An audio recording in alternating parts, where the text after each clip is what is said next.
வணக்கம் and welcome to mister NR story. இன்னைக்கு நம்ம எதோட ஸ்டோரி பார்க்க போறோம்னா மூவி ஸ்டோரி. இதுக்கு முன்னாடி நம்ம சேனல்ல கேம் ஸ்டோரிஸை பத்தி நம்ம வீடியோ பண்ணியிருப்போம். But this not like that. அதுக்கு ஆப்போசிட்டா ஒரு காமெடியா, ஒரு ஃபன்னா, ஒரு என்டர்டைன்மெண்ட்டா கொண்டு போலான்னு முடிவு பண்ணேன். இதுக்கு ஒரு காரணமும் என்னன்னு கேட்டா, போட்ட வீடியோ எல்லாமே வியூவர்ஸ் போகல, அதான் காமெடியா ட்ரை பண்ணா போகும்னு ஒரு நம்பிக்கை தான். அதானே? அதேதான். ஓவரா பேசாம நம்ம வீடியோக்குள்ள போயிடலாம். அதுக்கு முன்னாடி உங்க ராசியான கையால நம்ம சேனல் சப்ஸ்கிரைப் பட்டனை ஜோரா ஒரு தடவை தட்டுக்கு பார்க்கலாம். அதெல்லாம் தட்ட முடியாது. ரைட் விடு. படத்தோட பேரு ரெட் நோட்டீஸ். 2021 நெட்ஃபிளிக்ஸ்ல ஓடிடி பிளாட்ஃபார்ம்ல வந்துச்சு. இதுல ராக்கு, அப்புறம் நம்ம ரயானு, கேல் காடட், இவங்க 3 பேரும் தான் மெயின் கேரக்டர். படத்துல இருக்கிறதே வெறும் 3 பேர் தானே, வீடியோ லென்த்தா வரணும்ல. தெரியுது உங்க ஊழலுக்கு. ஓபன் பண்ணா சுமார் ஒரு 1000 வருஷத்துக்கு முன்னாடி கிளியோபாட்ரா கிட்ட 3 தங்க முட்டை இருந்துச்சு. அங்க என்ன கிணறா வட்டிக்கிட்டு இருக்காங்க, பேசியா பாஸ். இதுல ஒரு ஹிடன் டீடைல் கண்டுபிடிச்சிட்டேன் பாஸ். என்ன கண்டுபிடிச்சீங்க? படத்துல 3 தங்க முட்டை, அதே மாதிரி 3 மெயின் கேரக்டர். இதான் நான் கண்டுபிடிச்சது. ஜப்பான்கார என்னென்னமோ கண்டுபிடிக்கிறா, நான் எதை கண்டுபிடிச்சிட்டு வந்துக்குது. அப்புறம் பிஷப்னு ஒரு இன்ஃபர்மேஷன் சோர்ஸ் கிட்ட இருந்து ஒரு message. Sir, mission top secret. கிளியோபாட்ராவோட தங்க முட்டையில ஒரு முட்டை மியூசியம்ல இருக்கு. அது இன்னைக்கு ஒருத்தன் திருட போறான். இப்ப நீங்க போனாதான் அவனை கையும் களவுமா பிடிக்க முடியும். மிஸ் பண்ணிடாதீங்க, அப்புறம் வருத்தப்படுவீங்க. விஷயத்த கேள்விப்பட்ட உடனே சிங்கம் பட சூர்யா மாதிரி ஒரு என்ட்ரி. மாணிக்க லாரன்ஸ் வீடு அது தெரியல. ஆனா ஆல்ரெடி திருட அங்கிருந்து பொருளை எடுத்துக்கிட்டு தப்பிச்சு வேற போயிடுறான். பட் அடுத்த சீனே மால்தீவ்ஸ்ல செலிப்ரேஷன் பண்ணிட்டு இருந்த திருடனை புடிச்சிடுறாங்க. அவனை போக விட்டு புடிச்சிருந்தா கூட ஸ்கூட்டரோட போயிருக்கும்ல. அதை விட்டுட்டு மியூசியம்ல கலவரம் பண்ணி அவங்கிட்ட போலீஸ்காரங்களை அடி வாங்க விட்டு மெட்டீரியல்ஸை கவுத்ததும் இல்லாம சும்மா நின்றுட்டு இருந்த ஊரா ஒருத்தரோட காரை உடைச்சிருக்க. ஏன்டா இந்த கொலை வெறி உனக்கு? சின்ன வயசுல நம்ம கிட்ட யாராவது ஒருத்தர் வந்து நீ என்ன ஆகணும் அப்படின்னு கேட்டாங்கன்னா, நான் போலீஸ் ஆகணும், நான் வக்கீல் ஆகணும் அப்படின்னு தானே சொல்லுவோம். ஆனா நம்ம தலைவன் கொஞ்சம் டிஃப்ரெண்ட். அவங்க கிட்ட போயிட்டு நீ என்ன ஆகணும் அப்படின்னு கேட்டா தான் ஒரு மிகப்பெரிய கொள்ளைக்காரன் ஆகணும் அப்படின்னு சொல்லுவான். ஏன்னா அவனுக்கு இந்த தங்க முட்டையை எடுத்ததுக்கு காரணமே அதனாலதான். தான் ஒரு மிகப்பெரிய கொள்ளைக்காரன் இந்த உலகத்துக்கு ப்ரூவ் பண்ணுங்கிறங்காட்டி தான் இந்த தங்கத்தையே அவன் திருட வந்திருப்பான். ஆனா என்ன பிரயோஜனம்? அம்மன் ஜெல்லிக்கு பிரயோஜனம் இல்ல, மாட்டிக்கிட்டாச்சு. ஒரு வழியா அவங்க கிட்ட இருந்து முட்டையை வாங்கியாச்சு. இங்க இருந்து சேஃபா எடுத்துட்டு போய் கவர்மெண்ட் கிட்ட சேர்க்கலாங்கிற போது இன்னொரு திருட வேற வந்து அதை எடுத்துட்டு போயிடுவான். அவனை புடிச்சு கொடுத்துட்டு சந்தோஷமா நம்ம ஆள் ட்ரிப்புக்கு கிளம்பும் போது கொடுத்த முட்டை ஃபேக்கு, எனக்கு ஓ மேலதான் சந்தேகம் அப்படின்னு சொல்லி இவரையே புடிச்சு அவங்க கூடயே ஒரே செல்ல ஜெயில போட்டுருவாங்க. திருடனும் அவனோட பங்குக்கு அவரை அவமானப்படுத்தி அசிங்கப்படுத்தி கடைசியில அடி வாங்கவும் வச்சிடறான். ஒரு காலத்துல எப்படி இருந்த மனுஷன், ஸ்கூல் படிக்கும் போது என்ன புள்ளி பண்ண பசங்களை ஓட விட்டு அடிச்சதுக்கு காரணம் நான் இல்லைங்க, எங்க அண்ணன் தான்.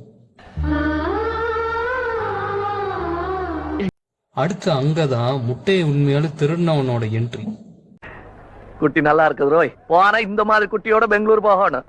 திருடர் இல்ல, திருடி.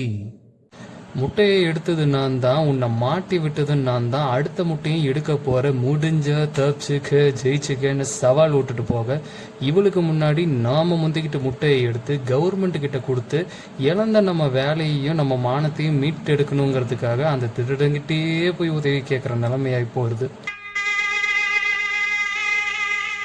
திருட டீலுக்கு ஒத்துக்கிட்டதுக்கு அப்புறம் அடுத்த என்ன தப்பிச்சு போறதுக்கு பிளான் பண்ணுவாங்கன்னு நம்ம யோசிச்சா இவனுங்க உட்காந்து பிளாஷ்பேக் சொல்லிட்டு இருக்கிறானுங்க. எங்க அப்பா ஒரு போலீஸ், எங்க அம்மா ஒரு டீச்சர். எனக்கு எங்க அப்பா நான் ரொம்பவே பிடிக்கும் எங்க அம்மாவோட. ஆனா எங்க அப்பாவுக்கு என்னோட அவர் கையில கட்டியிருக்க வாட்ச் தான் ரொம்பவே பிடிக்கும். ஒரு நாள் அவர்கிட்ட இருந்த அந்த வாட்ச் தொலைஞ்சு போச்சு. அதை நான் தான் திருட்டேன்னு சொல்லி என்கிட்ட 1 வருஷமா என்கிட்ட பேசாமே இருந்தார். அதுக்கடுத்து அவர் வாட்ச் திரும்ப கிடைச்சதுக்கு அப்புறம் என் மேல தப்பு இல்லைன்னு தெரிஞ்சுக்கிட்டு அவரு என்கிட்ட வந்து பேச ஆரம்பிச்சாரு. ஆனா நான் பேசவே இல்லை. அன்னைக்கு கோவம் வந்து எனக்கு அப்பதான் முடிவு பண்ணேன், ஆனா பெரிய திருடனா தான் ஆகணும் அப்படின்னு. அவ்வளவுதான், பிளாஷ்பேக் முடிஞ்சு. என்ன டைரக்டர், அனிமல் பட இன்ஸ்பிரேஷனா? மச்சே கரெக்டா கண்டுபிடிச்சிட்டேன். இதெல்லாம் ஒரு பெருமையா? ஒரு வழியா ஜெயில விட்டு தப்பிச்சு வந்து 2வது எக் இருக்கிற இடத்தையும் கண்டுபிடிச்சு அதை எடுக்கலான்னு பக்கத்துல வரும்போது இவங்க 2 பேத்துக்கு முன்னாலேயே நம்மால அங்க வந்துருது. நம்ம டாமிய அன்னைக்கு பார்த்ததை விட இன்னைக்கு ரொம்ப கிளாமரா இருக்காளே டார்லிங். டாமி படுத்த இதே மடியில உன்னை நான் படுக்க வைக்கல. என் பேரு ஸ்டைல் பாண்டியனா.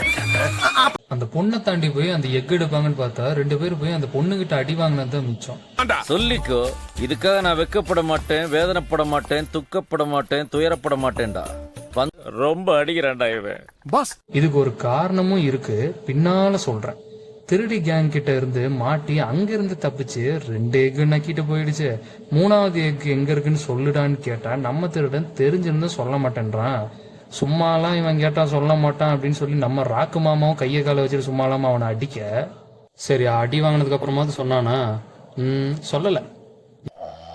என்னாச்சு பாஸ், அவனை அடிச்சும் பார்த்தாச்சு, திட்டியும் பார்த்தாச்சு, கெஞ்சி கூட பார்த்தாச்சு, சொல்லவே மாட்டேங்கிறான். இப்ப என்ன பண்றது? சென்டிமெண்ட்டை போடு, தானா சொல்லுவான். அம்மா சாப்பிட்ட 6 நாள் ஆச்சு.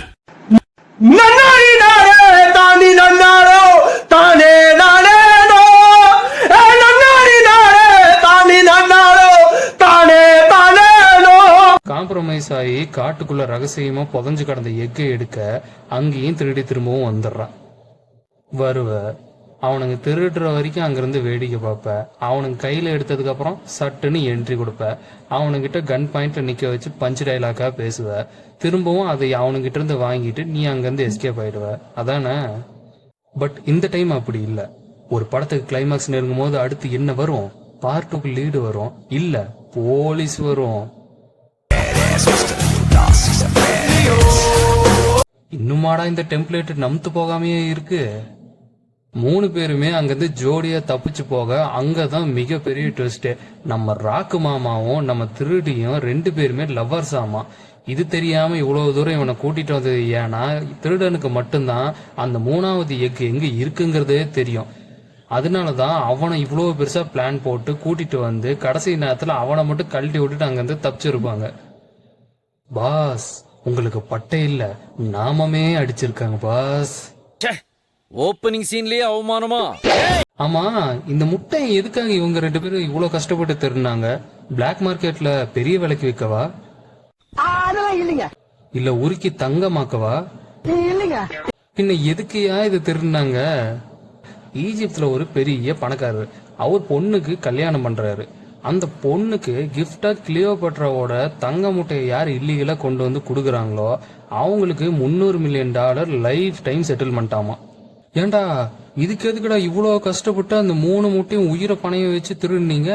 இதுக்கு நீங்க ஸ்ட்ரைட்டா போய் அந்த $300 மில்லியன் அவகிட்ட இருந்து அடிச்சிருந்தாலே வேலை முடிஞ்சிருக்குமே. கட்டங்கடைசியா 3 முட்டையும் சக்சஸ்ஃபுல்லா எடுத்துட்டு வந்து அந்த பணக்காரன் கையில கொடுத்ததும் இல்லாம நம்ம தாஸுக்கு இன்ஃபர்மேஷனும் கொடுத்துட்றாங்க. அதுக்கடுத்து அந்த 3 முட்டையும் எங்க இதுக்கு முன்னாடி இருந்ததோ திரும்பவும் அங்கேயே எடுத்துட்டு போய் வச்சிடறாங்க. இதுக்கு பருத்தி மூட்டை பேசாம குடோன்ல இருக்கலாமே. இருக்கலாம், இவங்களுக்கு கொடுக்குற சம்பளத்துக்கு என்ன வேலை வாங்குறதுன்னே தெரியலையே. அதான் நீங்க வாங்க ஓட்டலுங்க. இவங்க மாட்டி விட்ட திருடன் திரும்பவும் வந்து இவங்க கேங்களோட மிங்கிளாக 3 பேரும் சேர்ந்து அடுத்த ஹைஸ்டுக்காக பிளான் பண்றாங்க. இத்தோட படம் முடிஞ்சு. வீடியோ நல்லா இருக்கும்னு நம்புறேன். என்னோட இந்த முயற்சியை பாராட்டி அந்த லைக் பட்டனை அழுத்திடுங்க. வானவில் நண்பருக்கும் ஷேர் பண்ண மறந்துடாதீங்க. பட்டுமா, பாய். சொல்ல மறந்துட்டேன், சப்ஸ்கிரைப் பண்ண மறந்துடாதீங்க. போடா புண்டை.